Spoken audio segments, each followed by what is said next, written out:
मैं आज ही का वाकया आपको ऐड करूं, बहुत रेलेवेंट बात होगी। होम सेक्रेटरी पंजाब है नूरुल अमीन मैंगल साहब, उन्होंने दूसरी शादी की। उस दूसरी शादी में से उनकी एक साहबजादी पैदा हुई, उसकी अब 5 साल उम्र है।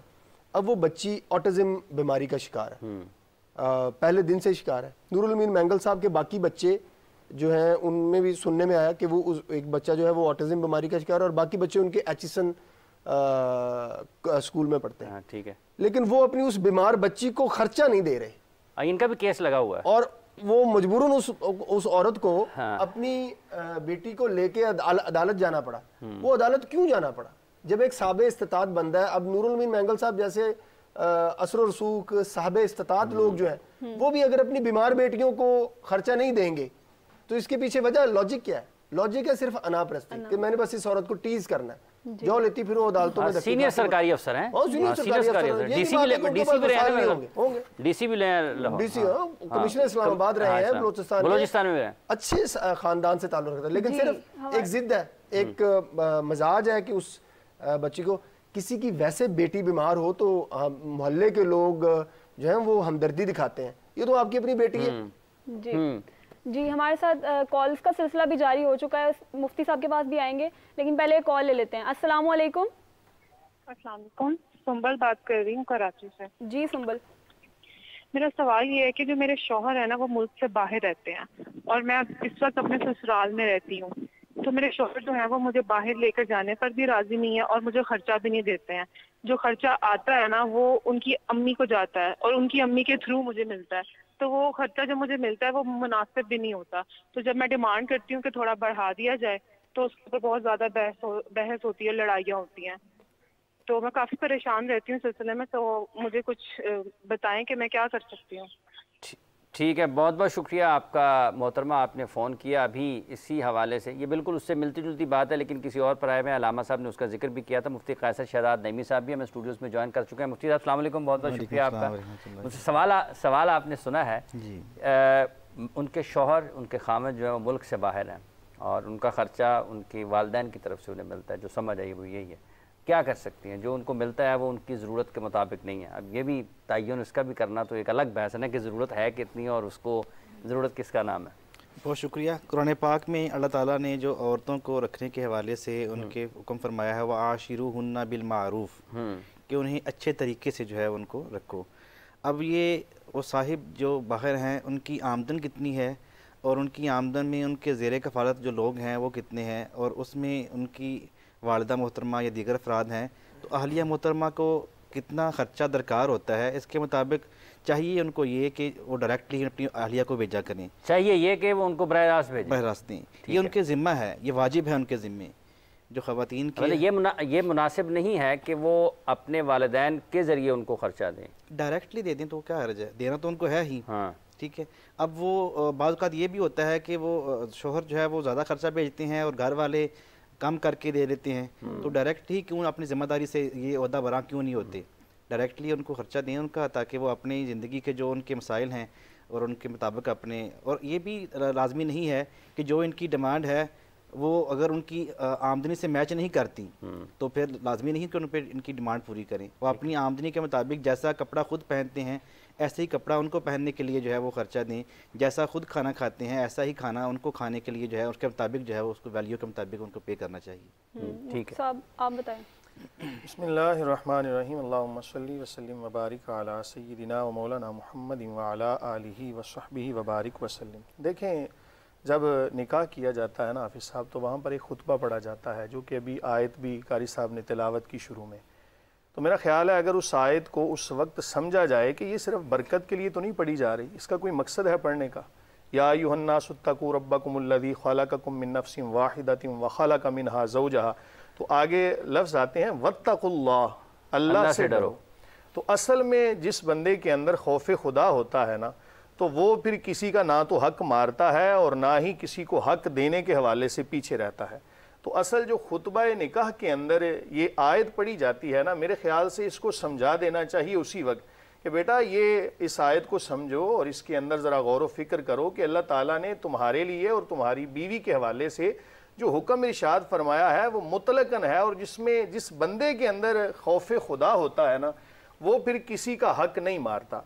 दूसरा, जब हम कुरान मजीद फुरकान हमीद में देखते हैं लियुनफिक ज़ू सातिम मिन सातिही, तो इसका माना मफहूम ये भी है कि अपने जो वुसात है उसके मुताबिक खामंद को चाहिए कि अपनी बीवी के ऊपर खर्च करे। और जिस तरह अभी किबला मुफ्ती साहब ने आयत पढ़ी वाशिरुहुन्ना बिल मारूफ, के उसको मारूफ तरीके के साथ ज़िंदगी का जो सामान है वो प्रोवाइड करे। और फिर वालल मौलूद लहू रिज़्क़ुहुन्ना व किस्वतुहुन्ना बिल मारूफ, के वालिद के ऊपर लाजिम है कि वो खर्चा दे और नानो नफका, कपड़े, जो भी ज़रूरियात ज़िंदगी का सामान है उसको मुहैया करे। अब बीवी भी ऐसी डिमांड कतई तौर पर ना करे कि जो खामंद के बस में ही नहीं है। अब खामंद जो है वो कमाता हो जनाब 20,000 और बीवी डिमांड करे जी मुझे एक दिन का 20,000 चाहिए, तो ये तो बात ही गलत है ना। कुरान ने बिल मारूफ का लफ्ज इस्तेमाल फरमाया है। तो इसलिए अगर दोनों खानदान जो हैं वो पहले ही दिन से इस बात का तयन कर लें कि हम अपनी बेटी को भेज रहे हैं, ठीक है आपने जो निकाहनामा देखा उसके अंदर सारे मामलात पुर करना बड़ी अच्छी बात है, लेकिन हाफिज साहब बाज दफा ना एक तरीका होता है मारूफ, एक दूसरे की ना हवाले से कोई अल्लाह ताला का खौफ रखना और एक दूसरे के हुकूक से बढ़कर किसी को अदा करना। तो अगर ये दोनों खानदान आपस में ऐसा कर लें तो मेरा ख्याल है अदालत तक जाने की भी नौबत ना आए। लेकिन जब वो वत्तकुल्लाह की जो एक हुक्म है उससे हटते हैं तो फिर हर बंदे के दिल में होता है जी मैं इससे बढ़कर खर्चा मांगू, वो कहता है मैं इससे कम दूं।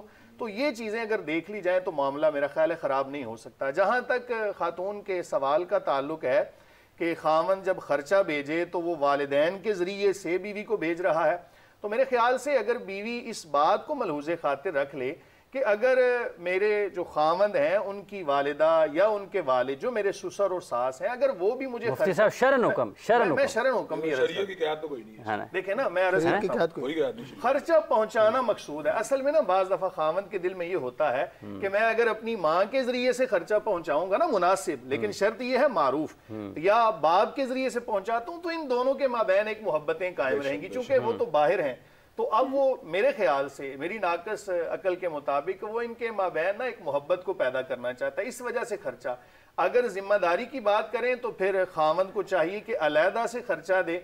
तो अगर ये दोनों तरीकों को जनाब वो अच्छे तरीके से लेकर चलते हैं तो मेरा ख्याल है कोई मुफ्ती साहब तरीके से अगर मोहब्बत की बजाय नफरत पैदा हो रही हो तो फिर तरीका बदल इसको खत्म कर देना। देखें ना, अगर तो नफरत फैल रही है और अगर बीवी की तरफ से कोई ऐसा एतराज है, वालिदैन जुल्म कर रहे हैं, खर्चा मुनासिब, जिस तरह की बहन का सवाल भी ये था कि मुझे जो खर्च दे रहे हैं वो मुनासिब नहीं है, माँ का भी सारा खर्चा वही ले जाए, ये भी नहीं होना चाहिए। खामंद को एहसास होना चाहिए कि मैंने बीवी का हक कितना अदा करना है, अपनी माँ का कितना अदा करना है, अपने बाप का कितना। तो अगर अलहदा अलहदा भेज देता है तो भी बेहतर है, और अगर लड़ाई झगड़ा पैदा हो तो अलहदा अलहदा कर दे।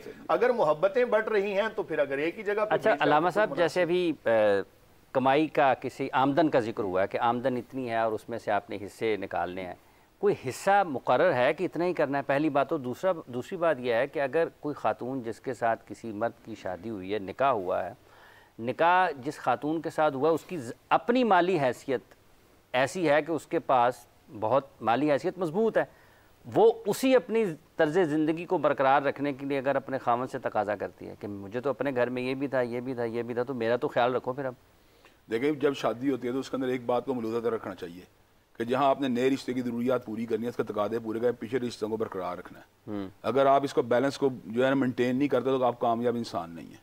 इस बैलेंस को मेंटेन करने के लिए जरूरी है कि आप अगले बंदे को ऑब्जॉर्व करें और पिछले बंदों को नजरअंदाज ना करें। अगर आप ये काम करेंगे कि आप नए को तो वेलकम कर रहे हैं, पिछले को नजरअंदाज कर रहे हैं, पिछलों के साथ जो है बिल्कुल आपने अपने आप को जोड़े रखा है और नए को वेलकम नहीं कर रहे, तो ये आपकी नाकामी की लामत है। ठीक है। तो मैं ये बात समझता हूँ वालिदैन की जरूरियात पहले से मुतय्यन होती है, हमें पता होता है जिस वक्त हमारी शादी नहीं होती कि वालिदैन की इतनी जरूरियात है। ठीक है। हमें ये भी पता होता है उनका ज़राए आमदन क्या है। ठीक है। अगर उनका ज़राए आमदन महदूद है और वो हम उनको हमेशा असिस्ट करते रहे हैं तो ये सिलसिला शादी के बाद भी जारी रहना है। ये ऐसा नहीं है कि वो उसके बाद मैंने उनकी दवाई की जरूरत को बिल्कुल नजरअंदाज कर दिया या मैंने उनके कपड़े लत्ते की जरूरत को बिल्कुल नजरअंदाज कर दिया। दूसरी बात है जिस वक्त कोई आप औरत को लेके आते हैं तो उसकी माली हैसियत के साथ साथ उसको इस बात को समझना चाहिए, औरत को भी इस बात को कि वहां जहां वो जा रही है उस माली हैसियत में उसने अपनी जुमला जरूरियात को अकोमोडेट करना है। ठीक है। मिसाल है करोड़पति औरत की शादी जो है किसी लखपति मर्द के साथ हो गई है तो लखपति में करोड़ों वाली फैसिलिटीज नहीं दे सकता। तो उसको चाहिए था कि उस वक्त इनकार कर देती, कोई उसको पाबंदी नहीं थी इस चीज की, हर सूरत उस बंदे के साथ जो शादी करती। लेकिन अगर उसने अपने आप को इस बात के लिए मादा तैयार कर लिया कि उसने ऐसी जगह शादी करने के लिए जा रही है, फैमिली वजूहात की बुनियाद के ऊपर या किसी भी वजह के वो शादी करने में मादा हो चुकी है, जबकि अल्लाह ने उसको इजाबो कबूल से कबल इस बात की पूरी इजाज़त दे रखी थी, वो कबूल करे या उसको रिजेक्ट कर दे। जब उसको कबूल कर लिया तो उसको पता होना चाहिए कि मेरे हामिद का डोमेन ये है। उस डोमेन में रहते हुए वो अपनी ज़रूरियात को अगर पूरा करने के लिए तकादा करती है और हामिद अपने डोमेन में रहते हुए उसकी ज़रूरियात को पूरा करता है, तो इसमें कोई अब जो है ना आपस में लड़ाई झगड़े की कोई एहतमाल बाकी रहना चाहिए। लेकिन औरत इसके बावजूद, इस बात को जानने के बावजूद कि मेरा हामिद मंथली 1 लाख रुपया कमाता है, उस 1 लाख में बाकी सारे घर वालों को नजरअंदाज करके कहती है कि 80,000 मुझे ही दे दो, तो मैं ये बात समझता हूँ, ये बात दुरुस्त नहीं है। उसके अंदर उसको बिल्स भी देने पड़ेंगे और बाकी जरूरियात जिंदगी पूरी करनी पड़ेगी, खाने पीने के खर्चात भी देने पड़ेंगे और वालिदैन जो है ना उनको भी उसमें अकोमोडेट करना पड़ेगा। लेकिन ज़िमनी एक बात जरूर करना चाहूंगा कि शादी जो है असल में तो एक कंपेनियनशिप का नाम है। कंपेनियनशिप का बुनियादी तकादा ये है कि जहां मर्द है वहां उसकी औरत को रहना चाहिए, और वहां वो मर्द औरत इसलिए नहीं ब्याह लेनी चाहिए कि उसको मोहल्लक रख दिया जाए कि साल साल बाहर रह रहा है और वो बीवी जो है वो उसके जो है ना अपने ससुराल में जिंदगी गुजार रही है। बुनियादी तौर पर कंपेनियनशिप का तकादा ये है कि औरत को वहां होना चाहिए उसका जहां उसका शोहर मौजूद है। ये उनके नफसियाती, अहलाकी, जबीली तकादों के लिए बात बड़ी ज़रूरी है। अगर वो ऐसा नहीं करता तो मैं समझता ये भी हक तलफी की एक किस्म है, और उसको उस दौरान अपने वालिदैन की जुमला ज़रूरियात को दीगर बहन भाइयों का मिलकर पूरा करने के लिए वहां से पैसों की तरसील करनी चाहिए और कोशिश करिए इस बात को कि अपनी बीवी को वहां पर रखे जहां पे वो खुद मौजूद है, ताकि दोनों के लिए जो है ना जिंदगी जो है ना वो कंपेटेबल और कंफर्टेबल हो सके।